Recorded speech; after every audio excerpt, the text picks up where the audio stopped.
कृष्णा। नमस्कार भक्तों, संगीता धर्म सागर चैनल परिवार में आप सभी का दिल से स्वागत है। हे प्रिय भक्तजनों, आज मार्गशीर्ष अमावस्या है। अमावस्या के दिन जिस घर में अमावस्या का पाठ किया जाता है, उस घर के पितृगण सदैव तृप्त रहते हैं।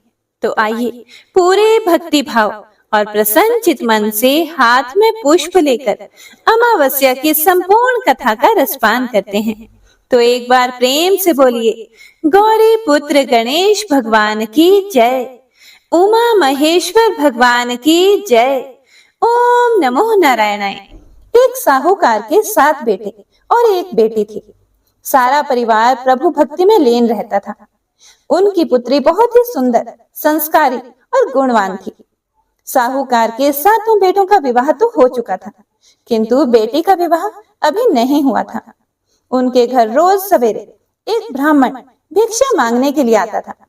जब भी साहूकार की कोई बहू या सेठानी उसे भिक्षा देती, तो वह उनको आशीर्वाद देता था और कहता था, सेली हो जे सपूती हो जे, अपने पति के कांधे राज कर जे। पर जब भी साहूकार की बेटी भिक्षा देती, तो वह इसको आशीर्वाद देता था और कहता था, सेली हो जे सुखी हो जे, अपने भाई भौजाई के कांधे राज कर जे। साहूकार की बेटी यह बात सुनती तो उसको बहुत बुरा लगता था। एक दिन वह अपनी माँ से कहती है कि मामा, यह पंडित जी जब भी आप और भाभी जी भिक्षा देने जाते हैं, तो आप लोगों को तो आशीर्वाद देते हुए कहते हैं कि सेली हो जे सपूती हो जे, अपने पति के कांधे राज कर जे। और जब मैं भिक्षा देने जाती हूँ, तो मुझे आशीर्वाद देते हुए कहते हैं कि सेली हो जे सुखी हो जे, अपने भाई भौजाई के कांधे राज कर जे। तो उसकी माँ उससे कहती है कि ऐसा कर, तू कल भिक्षा देने जाना। जब वह तुझको आशीर्वाद देंगे, तो मैं उनसे ऐसा करने का कारण पूछ लूंगी। अगले दिन पंडित जी जब भिक्षा लेने के लिए आते हैं, तो माँ ने बेटी को भिक्षा देने भेजा। जब पंडित जी ने आशीर्वाद दिया, तो उसकी माँ भी छुपकर सुन रही थी। और जब पंडित जी ने वही आशीर्वाद दिया, तो माँ भी वहां आ गई और उन्होंने पंडित जी से पूछा कि आप इसको ऐसा आशीर्वाद क्यों देते हो? आप इसको सुहागन का आशीर्वाद क्यों नहीं देते? सुपुत्री होने का आशीर्वाद क्यों नहीं देते हो? तो पंडित जी कहते हैं कि इसकी किस्मत में सुहाग नहीं है, इसीलिए मैं इसको यह आशीर्वाद देता हूँ कि यह भाई भौजाई के साथ रहेगी। तब माँ पंडित जी से पूछती है, क्या कोई ऐसा उपाय नहीं कि इसका सुहाग बना रहे? तब पंडित जी अपनी पोथी पुराण खोलते हैं, उस लड़की की पत्रिका खोल कर देखते हैं और कहते हैं कि एक उपाय है। सोना नामक धोबिन जाति की एक पतिव्रता स्त्री अपने पति, बेटे और बहुओं के साथ रहती है, जो कि एक महान पतिव्रता स्त्री है। यदि आपकी लड़की उसे अपनी सेवा से प्रसन्न कर लेती है और यदि सोना धोबिन इसकी शादी में आकर अपना आशीर्वाद दे दे, तो उसका पति बच सकता है। ऐसा करने से इसे अमोघ सुहाग भाग्य की भी प्राप्ति होगी। मगर याद रहे, वह पतिव्रता महिला कहीं आती जाती नहीं है। तो उसकी माँ पूछती है कि ये सोना धोबन कौन है और कहाँ रहती है? तो पंडित जी बताते हैं कि 7 समुद्र पार सोना धोबन का गांव है। वहां वह अपने परिवार के साथ रहती है। अब सेठानी अपने बेटों से कहती है कि सोना धोबन के गांव उसकी बहन को लेकर जाना है। उसके 6 बेटे तो मना कर देते हैं, लेकिन 7वां बेटा तैयार हो जाता है। दोनों भाई बहन सोना धोबिन के गांव के लिए निकल जाते हैं और चलते चलते समुद्र किनारे पहुंच जाते हैं। समुद्र पार करने के लिए दोनों भाई बहन एक पेड़ के नीचे बैठे होते हैं कि उसी समय उन्हें पेड़ के नीचे बांबी में से एक सांप निकलता हुआ दिखाई देता है। बांबी मतलब सांप का बिल।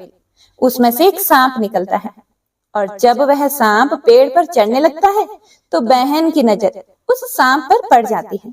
तो वह अपने भाई से कहती है कि देख देख, किसी पक्षी के अंडे पेड़ पर हैं और उसको मारकर यह सांप खा जाएगा। अब बेचारे वो पक्षी जब शाम को आएंगे और अपने बच्चे नहीं पाएंगे, तो कितने दुखी होंगे। तो भाई बहन की बात मानकर और उस सांप को मार देता है और वहीं टोकरी से ढक देता है। वह अंडे हंस और हंसिनी के थे। शाम को जब हंस और हंसिनी आते हैं, तो आज उनको अपने अंडे घोंसले में ही रखे हुए मिलते हैं। तो हंसनी खुश होकर कहती है कि रोज तो कोई पापी दुष्ट हमारे अंडे मार के खा जाता था, तो उनकी बात सुनकर बहन टोकरी के नीचे रखा हुआ सांप दिखाते हुए उनसे कहती है कि रोज ये सांप आपके अंडे खा जाता था, आज हमने उसको मार दिया है। अब आपके अंडे कोई नहीं खाएगा, अब कोई भी उनको नष्ट नहीं करेगा। यह जानकर हंस हंसिनी बहुत खुश हो जाते हैं। अगले दिन अपनी पीठ पर बैठाकर उन दोनों भाई बहनों को समुद्र पार सोना धोबन के गांव में छोड़ देते हैं। सोना धोबन का भी बहुत बड़ा परिवार था। उसके भी बहुत सारे बेटे बहुएं सब एक साथ रहते थे। अब साहूकार के बेटे बेटी भी उसी गांव में एक घर लेकर वहीं रहने लग जाते हैं। रोज रात को साहूकार की बेटी सोना धोबन के घर जाती और खाना बनाना, पानी लाना, बर्तन साफ करना, कपड़े धोना, घट्टी पीसना वगैरह सब काम करके सुबह होते होते अपने घर आ जाती थी। इस तरह से कई दिनों तक चलता रहा। एक दिन सोना धोबन के दिमाग में आया कि पहले तो मेरी बहुएं खूब झगड़ती थी, आजकल तो बिल्कुल भी नहीं झगड़ती। तब सोना धोबन अपनी बहुओं से पूछती है कि आजकल तुम्हारी लड़ाई झगड़े की आवाजें नहीं आती, क्या बात है? तो सब बहुएं बोली कि जब सारा काम हमको किया कराया मिल जाएगा तो हम क्यों लड़ाई झगड़ा करेंगे। तो सोना धोबन पूछती है कि कौन करता है सारा काम? तब बहुएं बोलती हैं कि हमें क्या पता। सोना धोबन ने पता लगाने का निश्चय किया। आज रात को मैं पता लगाकर ही रहूंगी कि ये सारा काम कौन कर जाता है। तो सोना धोबन रात भर जागती रहती है, पर जब लड़की उसके कमरे में आती है सबसे लास्ट में पीक दान की पीक फेंकने के लिए, तब तक सोना धोबन को नींद आ जाती है। अब दूसरे दिन फिर सोना धोबन की बहुएं उससे पूछती हैं कि मां जी आपको पता चला कि कौन काम करके जाता है? तो सोना धोबन बोली कि आज तो उसको नींद आ गई थी, पर अब आज अगले रात के लिए हाथ पैर में चाकू से चीरा लगाएगी और उसमें नमक मिर्ची लगाएगी ताकि जलन के कारण उसको नींद ना आए, और वह घाव जलेगा तो नींद नहीं आएगी। तो रात भर जगती है और हाय रे करती रहती है। जब वह लड़की सारा काम करके और उसके कमरे में पीकदान की पीक फेंकने के लिए आती है तो सोना धोबन उसका हाथ पकड़ लेती है और उससे पूछती है कि तू कौन है? भूत है, चुड़ैल है, क्या है जो मेरे घर का काम करके जाती है? तब वह लड़की बोलती है कि मैं तो कोई भी नहीं हूँ, मैं तो एक साहूकार की लड़की हूँ और सवेरे मेरा भाई आकर आपसे सारी बात करेगा।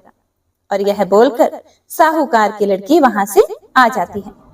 सवेरे उसका भाई सोना धोबन के घर आता है और सारी बात बताता है कि पंडित जी ने उनको बताया था कि यदि आप शादी में आकर उसकी बहन को आशीर्वाद दोगे तो उसकी बहन का सुहाग खत्म नहीं होगा। तो सोना धोबन जब यह सारी बातें सुनती है तो शादी में आने के लिए तैयार हो जाती है। भाई बहन कहते हैं कि आप अभी हमारे साथ चलो। तो सोना धोबन बोली कि नहीं, अभी मैं नहीं चलूंगी, अभी आप जाओ, शादी पक्की करो, शादी की डेट फाइनल करो और जिस दिन शादी हो उससे पहले मुझे न्योता दे देना, मैं आ जाऊंगी। दोनों भाई बहन अपने घर आते हैं।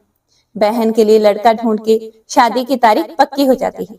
सोना धोबन को भी न्योता भेज दिया जाता है और सोना धोबन शादी के दिन आ भी जाती है। अब शादी के दिन फेरे के ठीक बाद दूल्हा मर जाता है। फिर तो सब जगह हाहाकार मच जाता है कि दूल्हा मर गया, दूल्हा मर गया। तब सोना धोबन आती है, हाथ में जल लेकर संकल्प लेती है और दूल्हे के मुंह में वह जल छोड़ती है। तो दूल्हा उठ बैठता है। तो सब सोना धोबन की जय जयकार करने लगते हैं कि सोना धोबन ने हमारे दामाद को जिंदगी दे दी। उसके बाद सोना धोबन बोली कि अब तो मैं अपने घर जाऊंगी। तो सब उसको रोकने के लिए कहते हैं कि अभी रुक जाओ, लेकिन सोना धोबन मना कर देती है। फिर सब सोना धोबन को विदाई के लिए बहुत सारा सामान देते हैं, खाना वगैरह, तो वह सब चीजों के लिए मना कर देती है। वह बस केवल मंडप की एक चंवरी लेती है। मंडप की चंवरी मतलब मंडप जो बनता है, जो उसके आसपास जो मटकियां रखी जाती हैं, उनको बोलते हैं मंडप की चंवरी। तो वह एक मटकी, मिट्टी की बनी हुई मटकी लेकर जाती है। अब अगले दिन वापस सोमवती अमावस्या होती है। उस दिन सोना धोबन समुद्र किनारे ही पहुंचती है। तो वह वहीं सोमवती अमावस्या की पूजा करती है। वह हमेशा ही सोमवती अमावस्या पर 108 वस्तुओं का दान देती थी, पर आज तो उसके पास अभी कुछ होता नहीं, तो वह जो मंडप की चंवरी लेकर आती है उसके 108 टुकड़े करती है और उसमें समुद्र किनारे की मुट्ठी मुट्ठी रेत रखकर और फिर पूजा करती है और संकल्प लेती है कि आज के पहले के मैंने जितने भी सोमवती अमावस्या के व्रत किए थे उनका फल तो उस साहूकार की बेटी के पति को दे दिया, पर आज जो व्रत कर रही हूँ उसका फल मेरे पति को लगे। अब सोना धोबन क्योंकि 108 वस्तुएं दान करती थी और बहुत अच्छा अच्छा दान देती थी, तो बहुत सारे ब्राह्मण उससे दान लेने आते थे। अब जैसे ही उन लोगों को पता चलता है कि सोना धोबन समुद्र किनारे है, तो वे सभी ब्राह्मण दान लेने के लिए वहीं आ जाते हैं। पर जब वह देखते हैं कि चंवरी के टुकड़े में रेत रखी हुई है, तो कुछ गुस्सैल लोग तो उसको वहीं फेंक देते हैं, और जो कुछ सीधे साधे लोग होते हैं वो सोचते हैं कि जब उसने अच्छा अच्छा दान दिया था तो हम अपने घर लेकर गए, तो आज यह जो दान मिला है इसे भी सिर माथे लगाकर घर लेकर जाते हैं। जब वह लोग घर पहुंचते हैं तो जो चंवरी का टुकड़ा था वह सोने का डला बन जाता है और वह जो रेत होता है वह सभी हीरे मोती बन जाते हैं, और जिन ब्राह्मणों ने वह फेंक दिया था वे अब पछताते हैं कि उन्होंने क्यों फेंका, अब क्या कर सकते थे। अब सोना धोबन घर पहुंचती है तो वहां रोना धोना मचा हुआ था। सोना धोबन का पति मर जाता है। जब सोना धोबन शादी में गई थी तो शादी में जाने से पहले वह घर में सबको बोलकर गई थी कि मेरे पीछे से कुछ भी हो जाए तो उसको वैसा का वैसा ही रहने देना। सब बच्चे वगैरह उनका इंतजार करते रहते हैं। सोना धोबन जैसे ही घर पहुंचती है तो सबसे पहले पानी मंगवाकर संकल्प लेती है और कहती है कि आज से पहले की सोमवती अमावस्या का फल तो मैंने उस साहूकार की बेटी के पति को दिया था, पर आज जो मैंने व्रत किया सोमवती अमावस्या का उसका फल मेरे पति को लगे। और ऐसा बोलकर अपने पति के मुंह में जल डाल देती है और उसका पति थोड़ा सा कड़मड़ाता है और उठकर बैठ जाता है। तो इस प्रकार सोमवती अमावस्या के प्रताप से वह अपने पति को भी जीवित कर देती है। हे भगवान, हे सोमवती अमावस्या, व्रत का जैसा फल सोना धोबन को दिया वैसा सबको देना। कथा को सुनने वाले, सुनाने वाले और हुंकारा भरने वाले सभी की मनोकामनाओं को पूरा करना, सबका सुहाग बनाए रखना। कथा अधूरी हो तो पूरी करना, पूरी हो तो मान करना। जय माता दी, हर हर महादेव। हे प्रिय भक्तों, तो आइए अब अमावस्या की एक अन्य पौराणिक कथा का रसपान करते हैं। इस कथा को आज के दिन अवश्य ही सुनना चाहिए। किसी राज्य में एक राजा और एक रानी रहा करते थे। उनकी 4 संतानें थी, 2 लड़के और 2 लड़कियां। एक का नाम पूर्णिमा और दूसरी का नाम अमावस्या था। पूर्णिमा घर के कामों में निपुण थी। वह घर का पूरा काम अच्छे से करती थी। काम समाप्त होने के बाद वह भगवान की पूजा अर्चना भी किया करती थी। इसके अलावा उसका एक और नियम भी था, वह प्रतिदिन गौ माता की सेवा भी करती थी।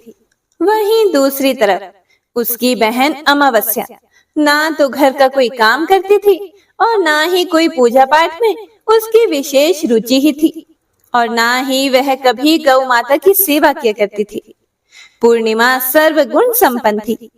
फिर भी राजा और रानी अपने दोनों बेटों से और पुत्री अमावस्या को ही प्यार किया करते थे।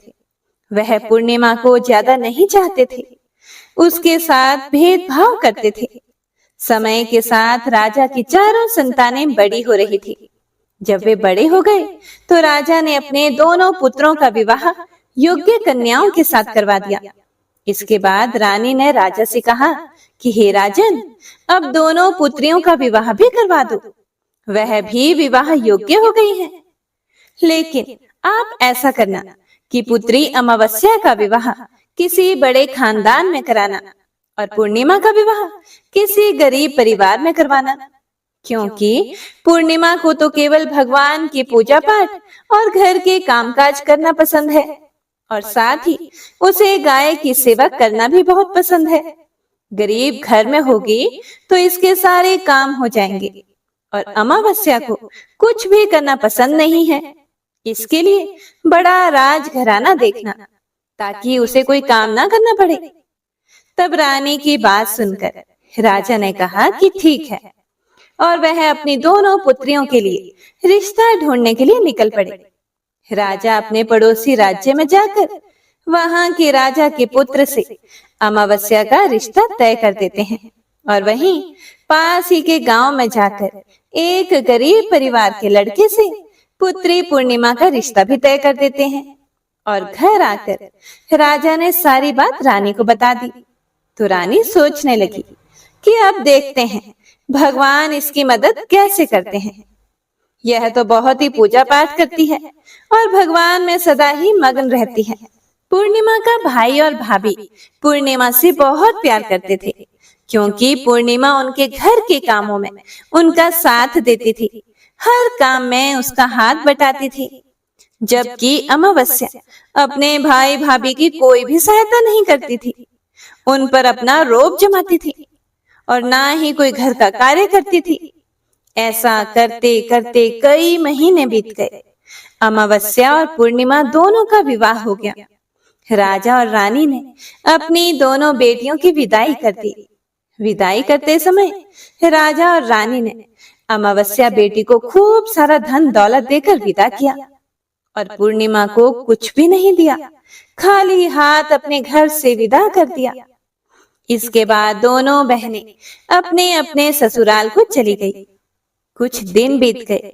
एक दिन अमावस्या अपने घर पर शिव जी की कथा रखवाती हैं, जिसमें वह सभी गांव वालों को निमंत्रण भेजती है, पर अपनी बहन पूर्णिमा को नहीं बुलाती।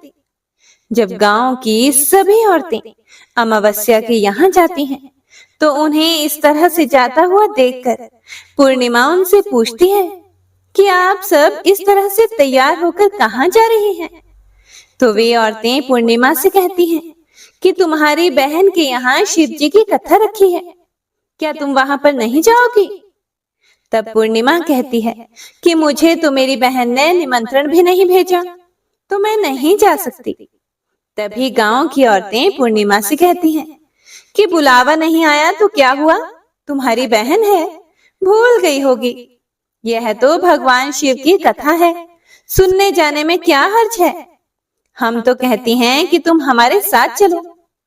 तब पूर्णिमा गांव की औरतों की बात सुनकर उनके साथ भगवान शिव की कथा सुनने के लिए अमावस्या के घर चली जाती है। हे प्रिय भक्तों, जब अमावस्या की नजर पूर्णिमा पर पड़ती है, तो वह उससे कहती है कि पूर्णिमा, तुम यहाँ कैसे चली आई? मैंने तो तुम्हें बुलाया ही नहीं। खैर कोई बात नहीं, तुम आ ही गई हो तो चुपचाप बैठी रहना, और मेरे यहाँ रिश्तेदारों को यह भूल कर भी मत बताना कि तुम मेरी बहन हो। यह कहते हुए अमावस्या ने अपनी बहन पूर्णिमा की गरीबी का मजाक उड़ाया।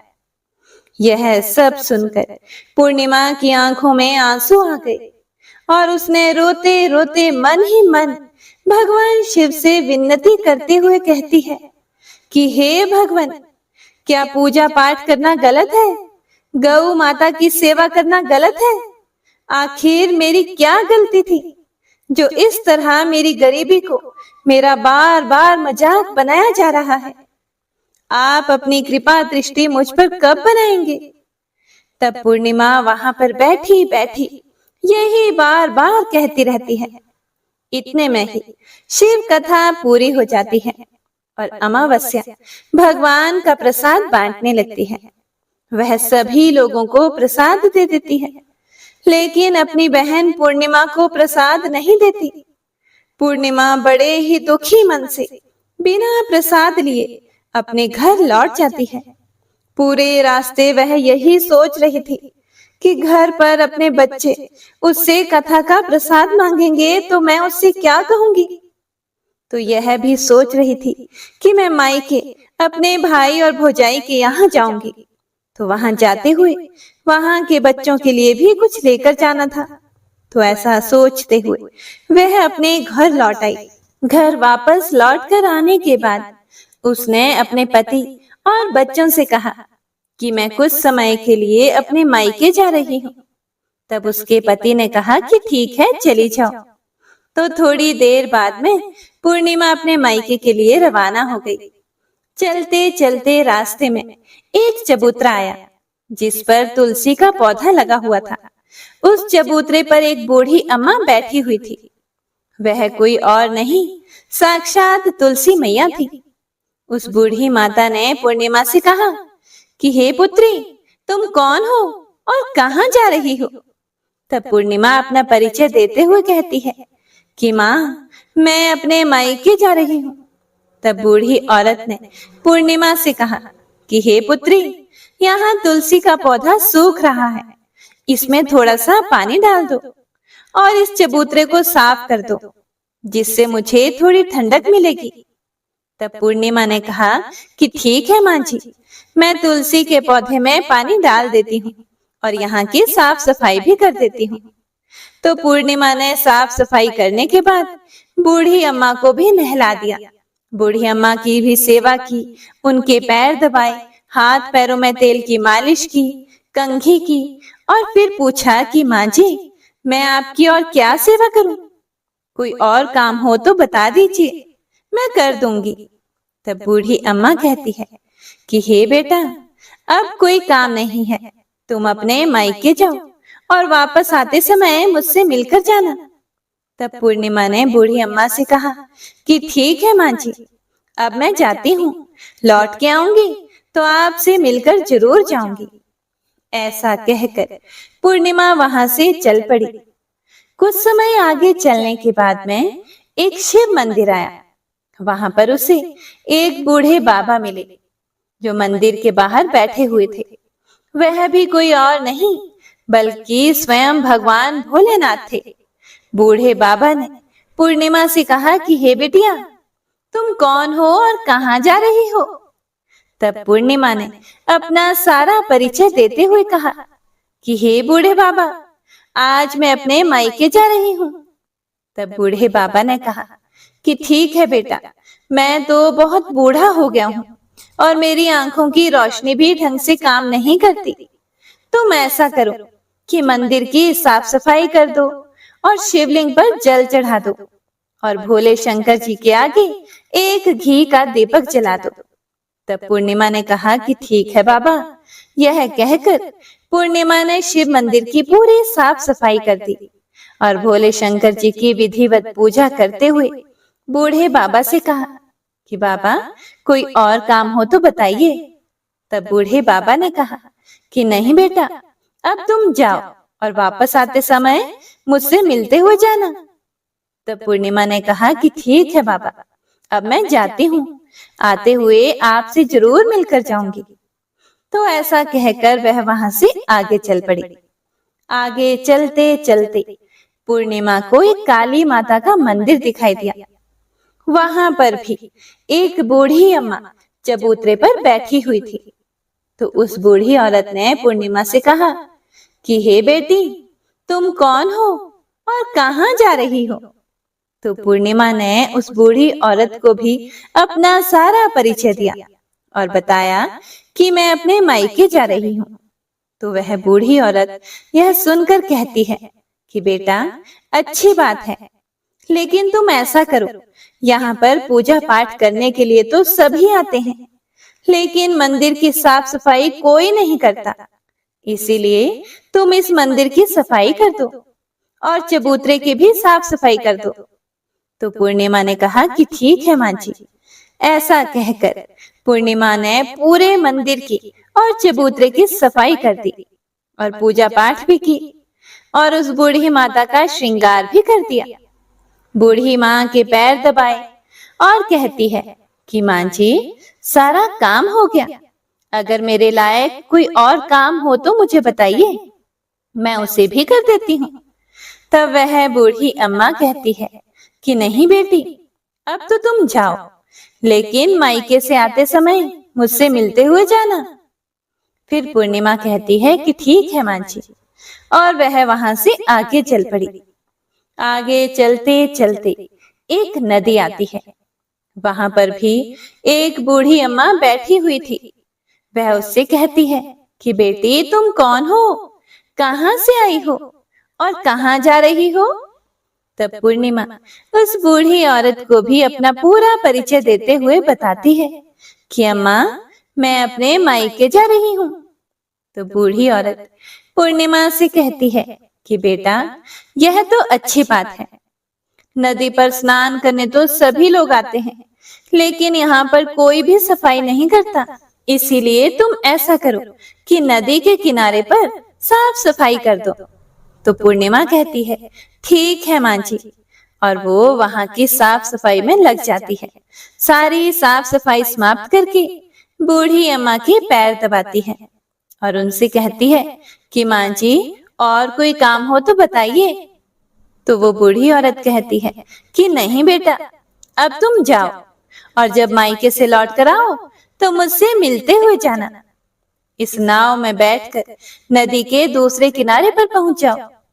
तो यह कहते हुए वह बूढ़ी अम्मा एक नाव की तरफ इशारा करती है। तो पूर्णिमा उस नाव में बैठकर नदी के दूसरे पार चली जाती है और वहां से अपने मायके के घर पहुंच जाती है। वहां पहुंचते ही पूर्णिमा के भैया और भाभी उसे देखकर बहुत खुश होते हैं और वे पूर्णिमा की खूब खातिरदारी करते हैं, उसे खूब सारी बातें करते हैं और कहते हैं कि बच्चों को भी साथ लेकर आती तो कितना अच्छा होता। तो यह सब कुछ देखकर पूर्णिमा बहुत ही खुश होती है और सोचती है कि कोई तो है जो मुझे देखकर इतना खुश होता है। इस तरह पूर्णिमा ने अपने मायके में कुछ दिन बड़ी ही हंसी खुशी के साथ बिताए और फिर अपने भैया और भाभी से कहा कि मैं अपने ससुराल वापस जाना चाहती हूँ। तो उसकी भाभी ने उसके लिए एक बहुत ही सुंदर साड़ी दी और बच्चों के लिए थैला भर के कपड़े, मिठाई और खिलौने दिए और साथ ही रास्ते में खाने पीने के लिए भी कुछ चीजें रखी और कहा कि तुम तो बहुत ही दिनों के बाद आती हो, अब की बार बहुत ही जल्दी हमसे मिलने के लिए दोबारा आना। यह कहते हुए पूर्णिमा की भाभी ने पूर्णिमा के हाथ में वह थैला दे दिया और बड़ी ही हंसी खुशी से उसे विदा किया। इस तरह पूर्णिमा अपने ससुराल के लिए रवाना हो गई और उसी नदी के किनारे पहुंची और नाव में बैठकर दूसरे किनारे पर उतर गई। वहां उतरने के बाद वहां पर उसे वही बूढ़ी अम्मा मिली जो साक्षात गंगा मैया थी। उस बूढ़ी अम्मा ने पूर्णिमा को एक थैला दिया और कहा कि तुम इसे घर जाकर ही खोलना। अब पूर्णिमा के पास दो थैले हो गए थे, एक तो जो उसकी भाभी ने दिया था और दूसरा गंगा मैया ने दिया। तो उन दोनों थैलों को लेकर जब वह आगे चल पड़ी, चलते चलते फिर वही काली का मंदिर आया। वहां चबूतरे पर बूढ़ी अम्मा बैठी हुई थी जो साक्षात काली माता थी। बूढ़ी अम्मा के रूप में बैठी काली माता ने जब पूर्णिमा को आते हुए देखा तो कहा कि आ गई बेटा। तब पूर्णिमा ने कहा कि हाँ माँ जी, मैं आ गई। मैंने आपसे कहा था ना कि मैं आते हुए आपसे जरूर मिलकर जाऊंगी। तो काली माता ने भी उसे एक थैला दिया और कहा कि तुम यह थैला अपने घर जाकर खोलना। अब तो पूर्णिमा के पास 3 थैले हो गए। तीनों थैले लेकर पूर्णिमा वहां से चल पड़ी।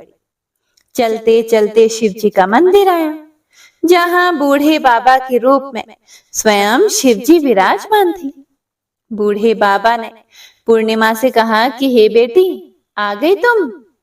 तब पूर्णिमा ने कहा कि हाँ बाबा, मैं आ गई। तो उन बूढ़े बाबा ने भी पूर्णिमा को एक थैला दिया और कहा कि हे बेटा, तुम इस थैले को अपने घर पर जाकर ही खोलना। तो पूर्णिमा ने कहा कि ठीक है बाबा, और यह कहकर पूर्णिमा वहां से चल पड़ी। अब पूर्णिमा के पास 4 थैले हो गए। अब पूर्णिमा 4 थैलों को एक साथ कैसे लेकर जाती? तो उसने अपनी एक पुरानी साड़ी निकाली और सारे थैलों को उस साड़ी में रखकर बांध लिया। एक गठड़ी बनाकर सिर पर रखकर वह रवाना हो गई। चलते चलते उसे फिर से रास्ते में तुलसी माता बूढ़ी अम्मा के रूप में मिलती हैं। तो उससे कहती हैं कि पूर्णिमा, तुम आ गई? तब पूर्णिमा कहती है कि हाँ माँ जी, मैं आ गई। मैंने आपसे कहा था ना कि मैं आते हुए आपसे जरूर मिलकर जाऊंगी। तो वह बूढ़ी अम्मा कहती है कि बेटा, मैं तो तेरी ही राह देख रही थी। ना जाने कितने दिन हो गए तुम्हें गए हुए। तुमने अच्छा किया जो मुझसे मिलने के लिए आ गई। यह कहते हुए बूढ़ी अम्मा उसे एक थैली देती है और कहती है कि बेटा, यह थैला ले जाओ और इसे अपने घर जाकर ही खोलना। तब पूर्णिमा ने कहा कि ठीक है माँ जी, आपने जैसा कहा मैं वैसा ही करूंगी। और यह कहते हुए पूर्णिमा ने वह 5वां थैला वहां से लेकर वह रवाना हो गई। अब एक गठड़ी सिर पर और एक थैला हाथ में लिए जैसे ही वह अपने ससुराल के घर पहुंचती है, तो उसे देखकर उसके बच्चे बड़े ही खुश होते हैं और कहते हैं कि मामा, आप मामा के यहाँ से क्या लेकर आई हो? हमें जल्दी से दिखाओ। हमें तो लगता है कि खूब सामान लेकर आई हो। अब की बार मामा ने हमारे खाने के लिए क्या भेजा है? हमें जल्दी से दिखाओ। तब पूर्णिमा कहती है कि बेटा, थोड़ा सब्र करो। यह कहते हुए पूर्णिमा अपने सिर पर से गठड़ी को नीचे रखती है और उसे खोलकर सबसे पहले अपने मायके का थैला खोलकर देखती है। तो उसमें बच्चों के लिए अच्छे अच्छे कपड़े, खाने पीने के सामान, बच्चों के खेलने के लिए खिलौने और कुछ गहने भी रखे हुए थे।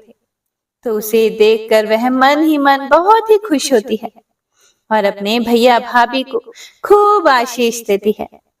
फिर पूर्णिमा कपड़े अपने बच्चों को दे देती है और खाने पीने की चीजें भी बच्चों को देकर अपने बच्चों का चेहरा निहारने लगती है। उसके बच्चे अपने जीवन में पहली बार इतना सब कुछ सामान देख रहे थे, तो वे बहुत ही खुश थे। इसके बाद पूर्णिमा ने दूसरा थैला खोला जो गंगा मैया ने दिया था। उसमें ढेर सारे जवाहरात, सोने चांदी आदि थे। उसके बाद में पूर्णिमा ने तीसरा थैला खोला जो उसे काली माता ने दिया था।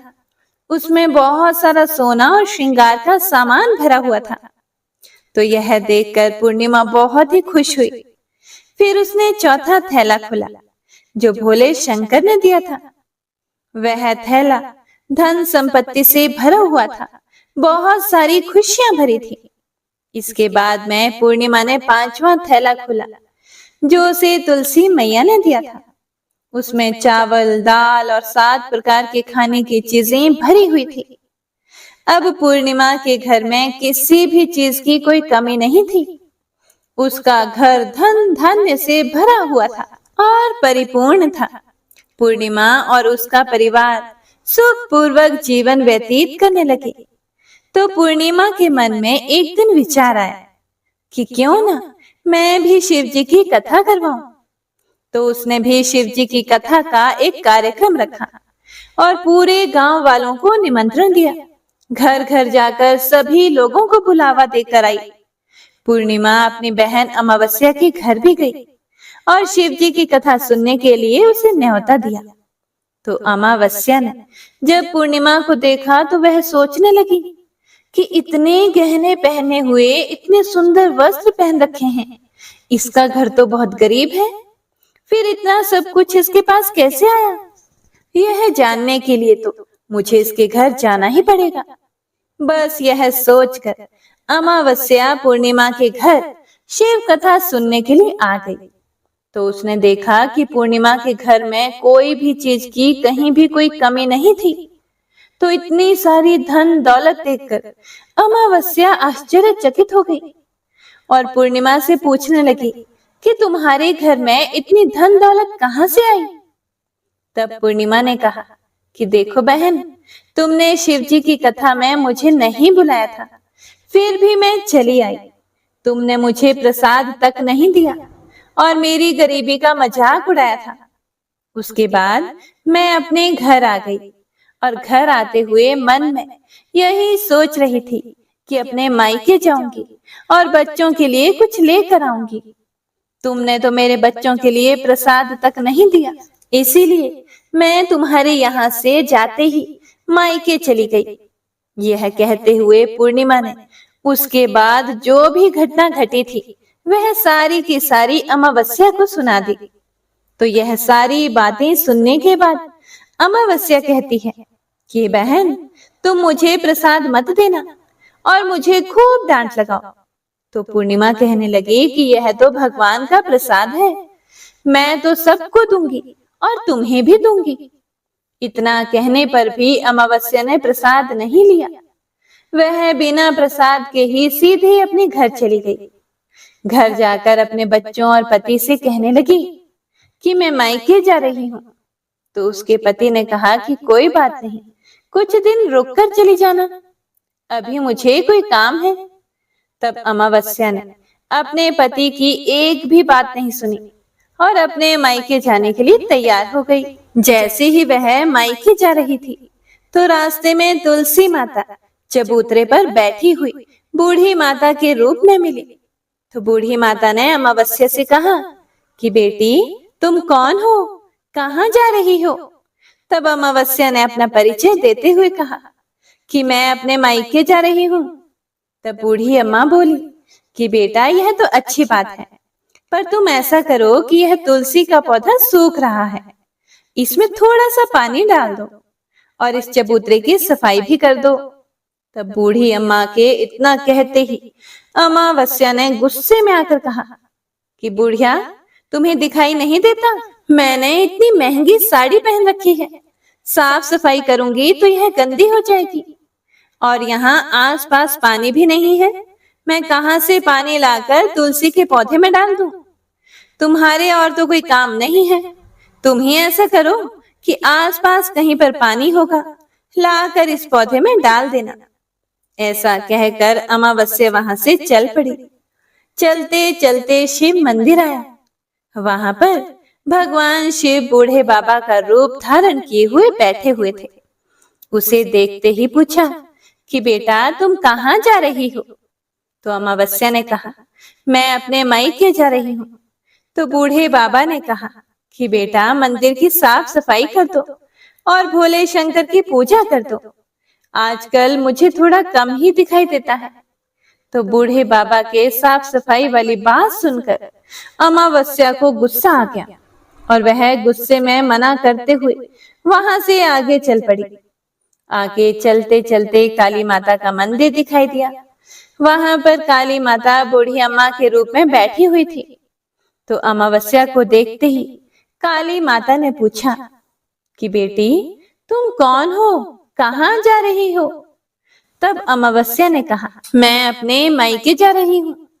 तो वह बूढ़ी अम्मा बोली कि बेटी, तुम मेरा एक काम कर दो, इस मंदिर में पूजा पाठ करने तो सभी लोग आते हैं, लेकिन साफ सफाई कोई नहीं करता, तुम ऐसा करो, मंदिर की साफ सफाई कर दो। तो अमावस्या इस बात पर भड़क पड़ी और कहने लगी, ना तो मैं तुम्हारे इस मंदिर की पूजा पाठ करूंगी और ना ही इसकी सफाई करूंगी। तुम मुझसे कह रही हो, इससे अच्छा तो तुम खुद ही कर लो, तुम्हारे और कोई काम तो है नहीं। ऐसा कहकर वह वहां से आगे चल पड़ी। आगे चलते चलते फिर वह उसी नदी पर आई। उसके किनारे पर भी एक बूढ़ी अम्मा बैठी हुई थी। उसे देखकर ही बोली कि बेटा, तुम कहाँ जा रही हो और कौन हो? तो उसने कहा कि माँ जी, मैं अपने मायके जा रही हूँ। तो बूढ़ी अम्मा ने कहा कि बेटा, यह तो अच्छी बात है, तुम मेरा एक काम कर दो, गंगा नदी में स्नान करने तो सभी आते हैं, पर इसके किनारे सफाई कोई नहीं करता, तुम ऐसा करो कि यहाँ की साफ सफाई अच्छे से कर दो। तब बूढ़ी माए के इतना कहते ही अमावस्या को गुस्सा आ गया। उसने कहा कि तुम्हें दिखाई नहीं देता मैंने कितनी महंगी साड़ी पहन रखी है?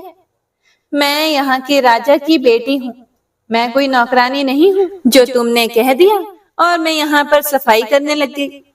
तो इस तरह बूढ़ी अम्मा को भला बुरा कहते हुए अमावस्या जैसे ही नाव में बैठने लगी तो नाव में फूलों की जगह कांटे भर गए, लेकिन वह अपने अधिक गुस्से के कारण उन कांटों से भरी नाव में ही बैठ गई। उसके पैरों में कांटे बार बार चुभ रहे थे। जैसे ही वह दूसरे किनारे पर पहुंची तो वहां पर उतरकर वह अपने मायके चली गई। उसके पैरों से खून निकल रहा था। तो उसके भाई और भाभी ने उसे देखा, उसके पैरों के बारे में उससे कुछ भी नहीं पूछा और मन ही मन कहने लगे कि ना तो यह कोई काम करती है और ना ही कोई बात मानती है। अब क्या कहना, पूर्णिमा तो हमारे काम काज में हाथ बटाती थी, यह तो कुछ करने वाली नहीं।